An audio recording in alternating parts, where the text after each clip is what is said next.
Hello guys, this is रीत again from twisted wires. हमने बात की थी अभी थोड़ी देर पहले कि पता नहीं किसान क्यों परेशान कर रहा है ना।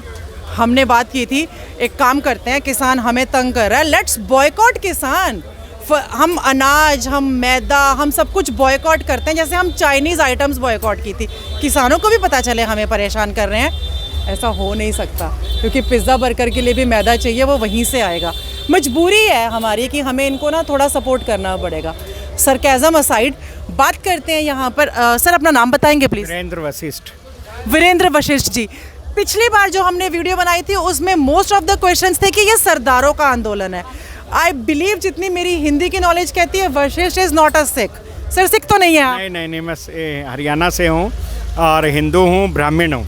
हिंदू है, ब्राह्मण है, मतलब एक बात तो तय है सर कि ये सिखों का आंदोलन तो सिर्फ नहीं है, किसानों का आंदोलन है। सो मैंने पहले भी ये बात की थी कि let's not associate this protest with religion. किसान और रिलीजन दो अलग चीज़ें हैं, इन्हें अलग रख के बात करते हैं, ठीक है जी। लास्ट टाइम भी यही बात हो रही थी, किसानों ने नेशनल हाईवे जाम कर रखा है, longest and the busiest highway है, वो जाम हो रखा है।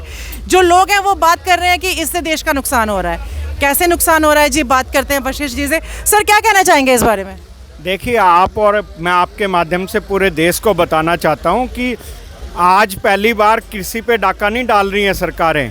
पहले भी अंग्रेज़ों ने ब्रिटिश सरकार में 1906 में कृषि को लूटने के लिए बिल लाए थे, और शहीद भगत सिंह जी के चाचा जी सरदार अजीत सिंह जी ने जब मुहिम स्टार्ट की थी, और उस मुहिम में बड़ा फेमस उनका नारा था, पगड़ी संभालोए जट्टा पगड़ी संभालोए, तेरा लूटा जाए माल होए।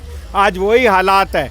ये सरकार क्या करना चाहती है कि जो गरीब किसान है वो एक दो दिन में तो बंद, जैसे जियो था स्टार्टिंग में फ्री में दिया, पैसे लेने लगे ना, अब मजदूर किसान सबको ख़त्म करके, जैसे ब्रिटिश ईस्ट इंडिया कंपनी ने हमें गुलाम बनाया, वो भी तो मसालों के लिए आए थे, वो और थोड़ी करने आए थे, बाद में हम पे शासन कर लिया।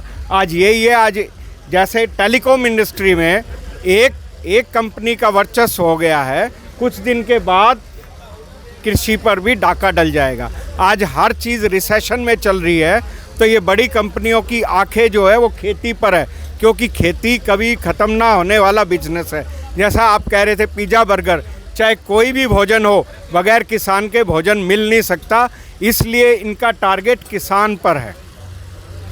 ओके जी, इन्होंने कहा कि उनका टारगेट किसान पर है, मतलब ये जो बड़े कॉरपोरेट्स हैं ये किसानी को ओवरऑल मतलब उस पर अपना राज करना चाहते हैं। That's what Vashisht ji is saying. बिल्कुल बिल्कुल, आप एक तरह से किसान को गुलाम बनाने की तैयारी कर रहे हैं। जो आप लोग कभी मंडियों में जाओ, किसान का जो छोटा बिजनेस कहें या उसके घर में जो समस्या आती है वो आड़ती से निपटता है। उसके घर में शादी है, कोई दुर्घटना हो जाए तो पैसा किससे लेता था? आड़तीये से लेता था, बाद में अपनी फसल बेच के चुका देता था, जो कोई ब्याज नहीं, कुछ ऐसे होता था।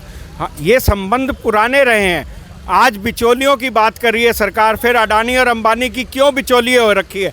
जब किसान और मजदूर की बात हमें करने हैं फैसले, तो सरकार क्यों बीच में आना चाहती है?